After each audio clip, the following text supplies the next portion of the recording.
Hey everyone, how you doing? It's Jordan here with our review of RPG Maker for the Switch. Now we had to bring in reinforcements for this one. It's been a while, but we just had to get Brian Myers back. He's an old collaborator of ours many moons ago. He's big into creation tools and you should see the stuff that he makes in Mario Maker. So, as he's also a fan of RPGs, this seemed like a match made in heaven. It was a mammoth task for him to do this, but he took to it like a duck to water. From this moment on, these are Brian's words, not mine. I'm just narrating his review for your viewing pleasure.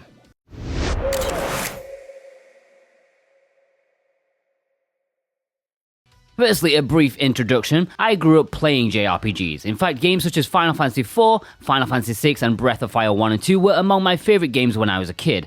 I had a notebook which was filled with sketches of dungeons and ideas for original RPGs, along with scripts for stories. Of course, that was generally the nonsensical garbling of an incoherent 8-year-old boy, but as time went on, I had a desire, as so many of us do, to become a game designer and make the very things which bring us joy. But of course, life happened, as it so often does, and took me down a very different path. When Mario Maker was initially released, I found an outlet for my game-making creativity, but while it was user-friendly, it was just too limiting. Now I've found an avenue to pursue my interest in making a coherent game through RPG Maker MV for the Switch. A big thanks to NIS America for providing a review copy of this game. This has been my first foray into the RPG Maker series. I went into it completely blank and not knowing what to expect, as many of you no doubt will as well. In the 43 hours I've spent up to it until this review, it has certainly scratched my deep-set itch for a game-making experience. But is it worth your hard-earned cash? Let's find out. So, in terms of the story, the whole point of RPG Maker MV is that you make the story yourself. This is a world of your own design and is mostly limited by your creativity. Being as such, I can't comment on an inherent story of the game, but I can tell you about the kind of story that I have been striving to create. Here is the premise of our RPG. This is a story following the dashing hero of the SwitchWatch crew, Juan Romero. As he finishes writing the greatest review of his life, there is an unsettling knocking at the door, followed by a frantic call of his name. Rushing outside, Juan discovers that his brother James has wandered alone into a den of goblins. Now Juan must go rescue his reckless brother from almost certain doom. As the story progresses, Juan and James will encounter the dastardly Brian, who has stolen Juan's great game review, and it must be retrieved at all costs to ensure it will reach the eyes and ears of the people who deserve to see if the game is worth their hard-earned gold. Laughs will be had, and tragedy will strike. An ally will be found in the form of the handsome and kind Jordan. No, I didn't write that myself. Will they be able to safely find all the pages of the missing review? What will happen to the cunning yet whimsical Brian? I hope you can find out one day. I had a blast creating this story following the SwitchWatch crew, and I'm still only in the opening phases of planning and making this game titled SwitchWatch Quest. I'm genuinely excited to see where it goes from here, and I'll be interested to see what kind of stories you faithful Switch watchers can create in the future too. In terms of the gameplay, well, the vast majority of your time with RPG Maker MV will be spent looking at the vast and extremely complicated menus and event creation pages. If I had to sum up my first impressions of it in 2 words, they would be grotesquely overwhelming. When I first saw it, my jaw dropped, and I put the game down for a few minutes wondering just what I'd gotten myself into. I'm not going to get into every detail of the Maker engine because even if I tried, we'd be here all day long. Even after 43 hours, I've barely begun to scratch the surface of what is possible to wrap my head around the basics of the creation engine. Your first 40 to 70 hours are going to be mostly spent learning how to make everything work. Let's go with some of the basics. The tile sets for world and local map creation were a little difficult to understand at first. You are essentially given individual parts of buildings, trees, and other items, and are tasked with figuring out which ones can fit together and how they fit together.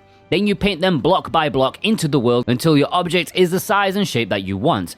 There are a few items, such as trees, which are possible to hold A and select entirely at once, but if you want a convincing looking forest, you will need to select the forest tile set and place them together across the target area. Then you'll need to fill in all of the edges of the trees individually using the correct blocks from the individual tree tiles. If it sounds convoluted and time consuming, that's because it absolutely is. However, the plus side is that you have an immense amount of freedom to design your world. You can mix and match as many tiles as you see fit, but if you want the world to look convincing, you will need to learn how to use each and every tile properly. Several different kinds of settings are also at your disposal, ranging from a fantasy world to Arabic to steampunk. Go wild with it and see what works for you. I had a lot of fun with the character creation engine, though it is somewhat limited. There are only about 4 to 15 options for each face part, and you can't adjust their size or positions. However, I could design characters who at least vaguely resemble the SwitchWatch crew, despite those limitations.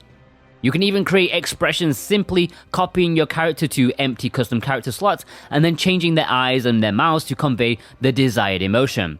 The character creation engine is one of the least complicated aspects of RPG Maker, thus the easiest to understand. Events are something you will have to become familiar with and master. The vast majority of my playtime has been invested here.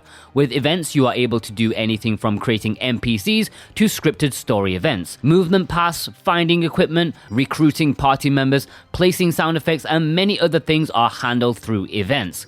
These events can be extremely complicated. Just creating a story section which Juan sees James get attacked, heals him, and then gets attacked by 4 goblins took hours of trial and error to make work correctly. As I was setting up each section of the event, I had to learn how to make everything work together to create a cohesive scene. It was time consuming and frustrating at times, but it was immensely rewarding when it all finally came together. Events can also provide alternative options or consequences based on your choice or if you lose a battle. In my game, you'll find an on-screen goblin. When you first enter Goblin's Den, you'll be given the choice to battle it or not. If you choose no, Juan slowly walks backwards and comments that maybe he needs to train a little more. If you choose yes, but lose the battle, you'll be transported back to your house and Juan will tell you about a couple of hidden items that will help your cause. If you win, then you're able to continue through the dungeon. I absolutely love being able to set up multiple outcomes from one event. Speaking of the on-screen goblin, both on-screen enemy encounters and random battles are possible. I've set my game up to generally have random encounters on the overworld and only on-screen encounters in dungeons. Of course, you are able to set your game up to have only one type of encounter or the other if you'd like. It's entirely up to you. Just be aware that on-screen encounters take a lot more time and work than simply setting random encounters. You can even set up regions for random encounters that will determine which enemies you'll encounter on specific tiles, such as forests or fields. Battles, of course, are paramount in a turn-based RPG. A good RPG requires balanced enemies, items, levels, and experience growth. It also requires interesting skills, magic, and weapons. These need to be balanced for it to be fun and dynamic. The game provides you with a few basic skills, items, and magic spells, but you're gonna have to set the stat parameters and animations of literally everything else. Make sure to think about how to balance the gameplay so it'll be fun and rewarding for your players. Encourage players to use all of the skills that you spend your precious time programming by setting up enemies in such a way that naturally forces players to experiment. Something I learned the hard way is any change to events or screen transfers won't be reflected in your playtest save file. So whenever you want to test new things you add to your game, you will need to set your starting location to just before the new event and select new game from the playtest menu. Just a heads up on that. One positive note is that I cannot stress how absolutely valuable the touchscreen functionality is. The button controls, they work, but it's much faster and more accurate to just use a touchscreen pen alongside the button controls. There have also been several instances where I lost my progress on an event because I accidentally closed out all of the screen while using the regular controls. I sometimes work on my project in dock mode with my Pro controller, but I almost exclusively do it in handheld mode. In terms of audio, what's a good RPG without good music and sound effects? RPG Maker MV comes with a plethora of songs for you to choose from, and they are categorized into different sections such as themes, battles, and towns. There are 192 songs to choose from, and you can even change the audio pitch and panning to give each song different sounds and feels. Mix and match these to your heart's content in various regions and settings. With so many to choose from, you should have no trouble at all finding something which suits the mood of your story scenes, battles, or locations that you want to set. In addition to the huge variety of songs, you can also select from a large number of sound effects to complement the actions of your characters or the scenes. Make sure to add some, jumping sound effects where appropriate, or footsteps for screen transitions to help, keep your world alive. The visuals, they are crisp and clean. Enemy models look nice, as do the map tiles. You can use a tint slider to change the colors of your tiles and enemies, but one thing that stood out to me is that there's no way to zoom in the camera. Your characters and NPCs have fairly small sprites, so it is hard to see any sort of distinguishing features on the clothes that you choose from your custom characters. An option for bigger and more detailed character sprites would have been nice. Occasionally the resolution and a few frames dropped while playtesting, but usually it fixes itself immediately, so there isn't much to discuss here. Sometimes a visual glitch may happen when you load a previously built area. It offsets the camera and makes it look like most of the map is missing, but you just have to scroll the cursor up to fix it. It's a minor problem. In terms of value, at $50, I'd say RPG Maker Envy is absolutely worth the price. You will learn the basics of game design while having the ability to make the 2D RPG of your dreams. I've invested more than 40 hours just to make a 30-minute gameplay segment, but those 30 minutes are incredibly satisfying because I've learned so much along the way. It's incredibly satisfying to see everything come together and work as I envisioned. I can easily see myself putting well over 1,000 hours into this game. None of the DLC is currently available for the console version yet, but there is a DLC option in some of the sub-menus, so I imagine the PC DLC packs will eventually make their way to the console. Overall, this may not be the game for everyone, but if you're willing to invest the time to learn the engine, then this will give you the tools to stretch your creative legs. The biggest advice I have for newcomers is YouTube tutorials are your friend. There's a small tutorial built into the game, but it doesn't really help much. Whenever I had a problem, I'd watch one of SR Dude's tutorial videos on YouTube, so I recommend you check him out also. Also, make sure to search on rpgmakerweb.com.